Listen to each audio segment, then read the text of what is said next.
I used to love cooking until it became a daily chore I was forced to do.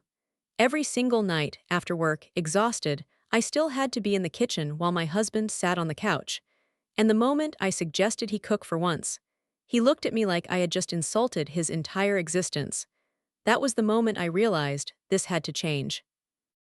I'm Tara, 32, living in Wisconsin, a place where the winters are as cold as my husband's reaction when I suggested he could maybe cook dinner once in a while. Speaking of my husband, Donovan, he's 35, an HVAC technician, and the man I thought I was lucky to marry. We met 2 years ago at my best friend Rachel's game night. He wasn't like the guys I usually dated. He wasn't loud, didn't try to be the center of attention. Instead, he had this quiet confidence, a sarcastic sense of humor that just clicked with me. I remember how he'd make these dry, under-the-breath jokes during Monopoly that would have me laughing so hard I could barely take my turn. Back then, things felt effortless. We were a team. He worked long hours, sure, but when we were together, it felt special. Our dates were simple: ordering takeout, watching bad horror movies, teasing each other over who got scared first. When we moved in together, I naturally took over the cooking. I loved it. I enjoyed trying new recipes, surprising him with homemade meals, and seeing his face light up when he tasted something new. But somewhere along the way, that love turned into an obligation. It wasn't like he asked me directly, but over time, it became an expectation. Even on nights when I was just as tired as he was, even when I had deadlines to meet, even when all I wanted was to sit down and breathe. I'd come home from an exhausting day at work, and instead of being greeted with, "How was your day?" I'd hear, "What's for dinner?" At first, I ignored it. Then I made jokes about it. But when I finally told him that I didn't want to cook every night, his reaction stunned me. He wasn't just surprised, he was offended, as if I had broken some unspoken vow. That's when I realized, somewhere along the way, I stopped being his partner and became his personal chef. And I wasn't okay with that anymore.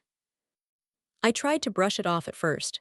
Maybe he just had a bad day, maybe he didn't realize how his words made me feel, but as the days passed, I started noticing the pattern. Every single evening, it was the same routine. I'd walk through the door, exhausted, kicking off my shoes, barely having the energy to put my bag down before hearing those dreaded words. "What's for dinner?" Not "How was your day?" Not "Do you need help?" Just an expectation, like clockwork. One night, I decided to test him. I didn't start cooking right away. Instead, I sat down on the couch, picked up my phone, and scrolled through social media like he did every evening. At first, he didn't say anything. He was watching TV, completely relaxed, while I sat there, pretending not to notice him. 20 minutes passed. Then 30. Finally, he cleared his throat and looked over at me. Are you not cooking tonight?" I shrugged, "I'm tired." His eyebrows scrunched together, as if I had just said something incomprehensible.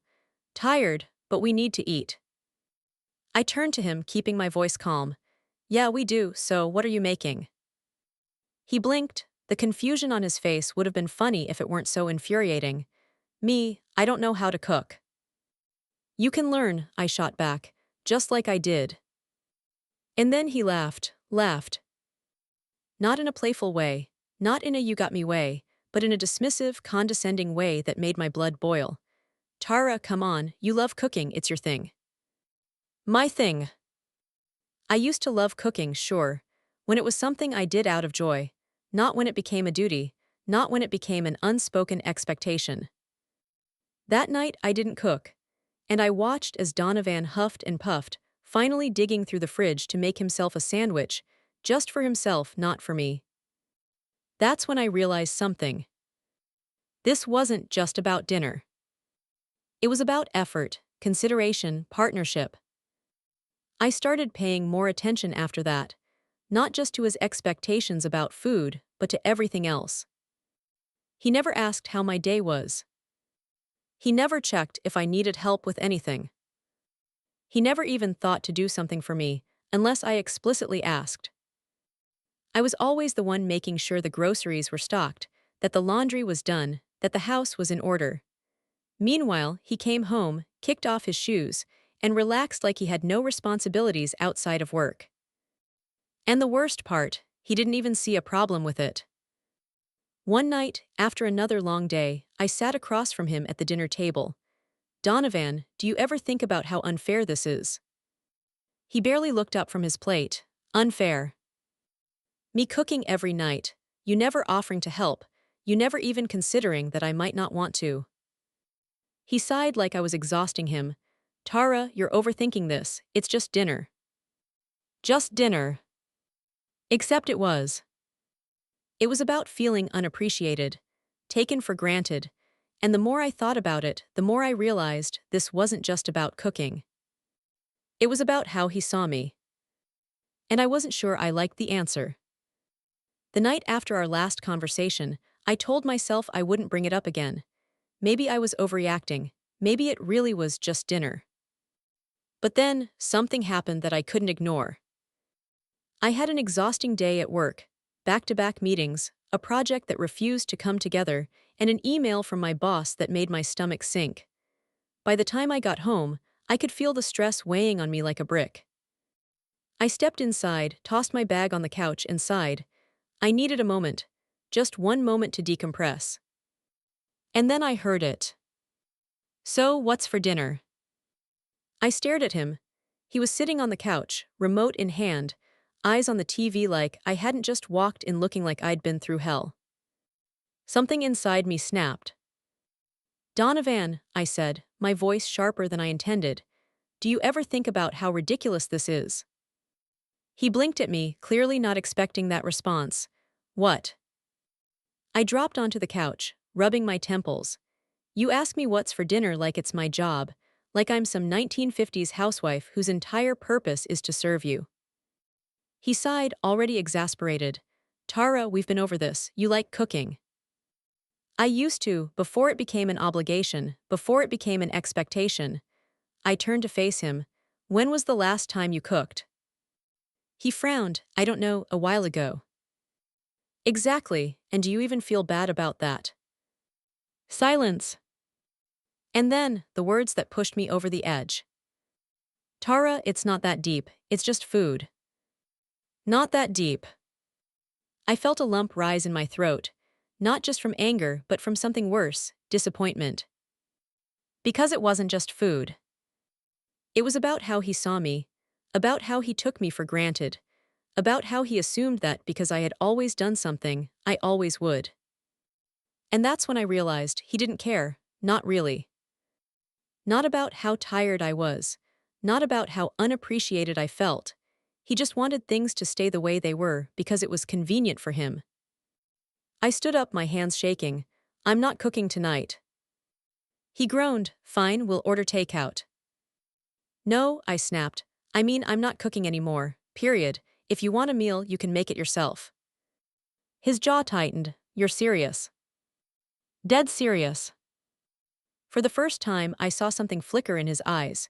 Panic maybe, or realization. But it was too late. I was done. For the first time since we got married, I put my foot down. I wasn't cooking anymore, period.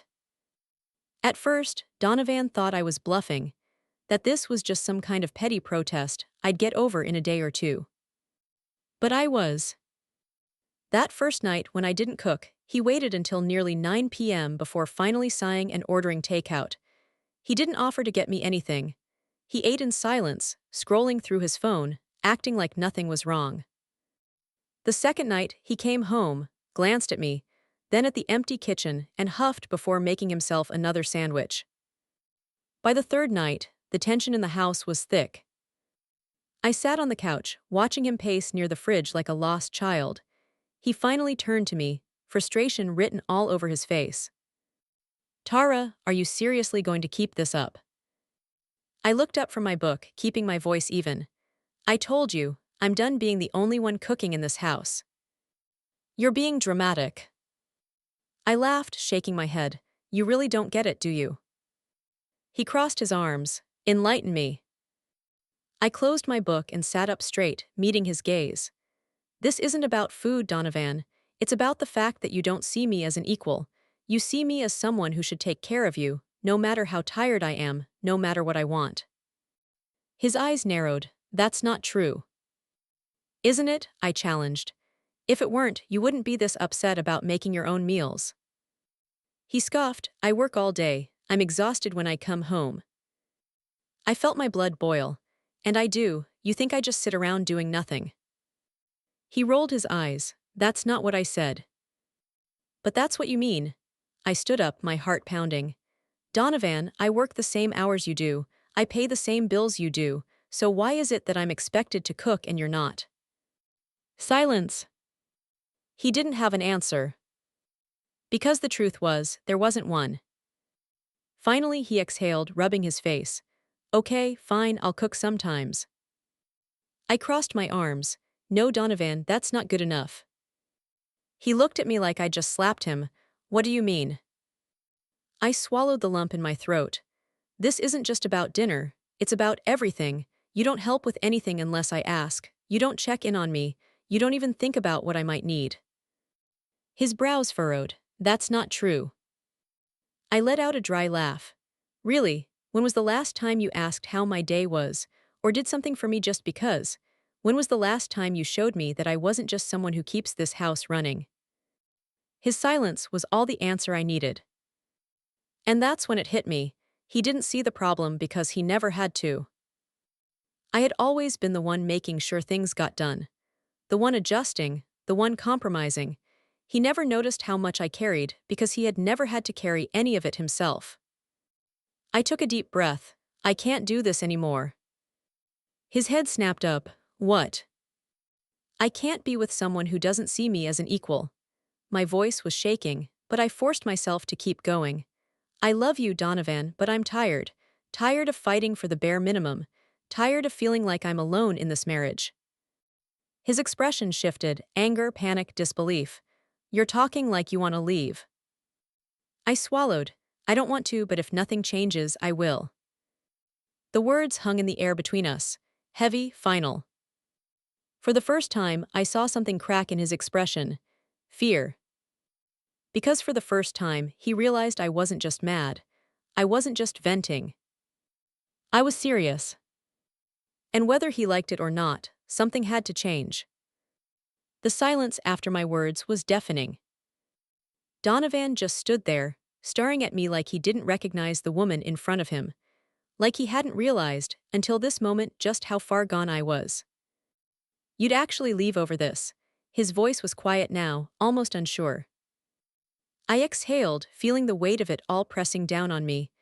I don't want to, Donovan, but I can't live like this anymore. His jaw tensed. So what, you want me to cook a couple of times a week and suddenly everything's fine? I shook my head. This isn't just about cooking, it's about how little you see me, how little effort you put into us. He looked away, rubbing his temples. I don't know what you want from me, Tara. I want to feel like your wife, not your maid. The words stung as they left my mouth, and for the first time I saw real hurt flash across his face. But I didn't take them back, because they were true. And if he didn't understand that, then there was nothing left to say. For the next few days, the house felt different, quieter. He didn't argue anymore, didn't try to convince me I was wrong. Instead, he withdrew. He started coming home later, sitting on his phone more, barely saying a word at dinner. When he did make himself something to eat, it was rushed, half-hearted, like he was proving a point. One night, I walked into the kitchen to find him standing at the stove, stirring a pot of pasta. He looked up at me, something unreadable in his expression. I cooked. I nodded. I see that. Happy now. I swallowed the frustration building in my chest.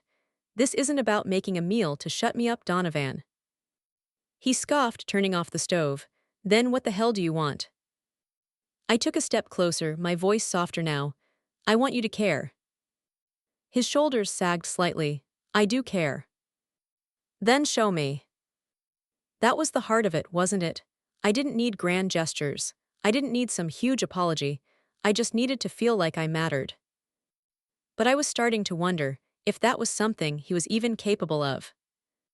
The next few weeks felt like we were stuck in a strange limbo. He cooked a little more, helped with things around the house here and there, but it wasn't enough. Because I didn't just want actions, I wanted effort. I wanted to feel like he was doing it because he wanted to, not because he was afraid of losing me. One evening, as we sat in silence on the couch, I finally broke. "Donovan, do you even want to fix this?" He looked at me, his expression unreadable. "I don't know how." And that was the moment I realized something painful. He wasn't a bad person, he wasn't malicious, but he also wasn't trying. Because he didn't see why he should have to. And that was the moment I knew this wasn't going to work. I had spent so much time hoping he'd wake up and realize how much he was taking me for granted. But maybe he never would. Maybe he was content with things staying the way they were. And maybe I was done waiting for him to care enough to change. The realization didn't hit me all at once. It crept in slowly, settling in my chest like a weight I couldn't shake. I had spent so much time hoping that Donovan would change, that he would see what I saw, feel what I felt.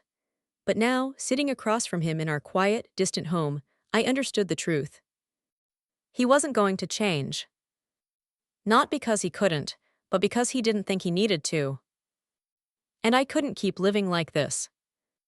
One evening, after another silent dinner, I finally spoke. "I think I need some space." He looked up, blinking in confusion. "Space?" I nodded, my heart pounding. "I think I need to stay somewhere else for a while to think." His jaw tensed. "You're seriously leaving over this?" I exhaled, my hands tightening into fists under the table. "This isn't just about dinner, Donovan. It never was. It's about the fact that I've been telling you how unhappy I am, and you don't care enough to fight for us." Silence. He ran a hand through his hair, frustration evident. "I don't want you to go." "Then why haven't you done anything to make me stay?" His mouth opened like he wanted to argue, but he had no words. Because he knew I was right. For so long, I had convinced myself that if I just explained it better, if I just gave him more time, he would wake up and see how much he had been taking me for granted. But love doesn't work that way. You shouldn't have to beg someone to see you. You shouldn't have to convince someone to care. That night, I packed a small bag and left. I stayed with Rachel for a while, giving myself time to breathe, time to think. I expected to feel guilty or scared, but instead, I felt relief. Like a weight had finally been lifted off my shoulders. Donovan called a few times, texted, but not once did he say the words I needed to hear. Not once did he say, "I see what I did wrong and I want to fix it." Instead it was, "Are you done being mad?" Or "When are you coming back?" And that told me everything I needed to know. So I didn't go back. I finally chose me. Because love isn't just about being with someone who makes you laugh, or who once made you feel special. It's about being with someone who values you, respects you, sees you. And if they can't, then it's okay to walk away. What would you do if you were in Tara's shoes? Would you have stayed and kept fighting, or walked away like she did? Let me know in the comments below. Relationships are about effort, not expectations. If you liked this story, don't forget to like, subscribe, and hit the notification bell for more shocking and relatable stories like this. You won't believe what's coming next.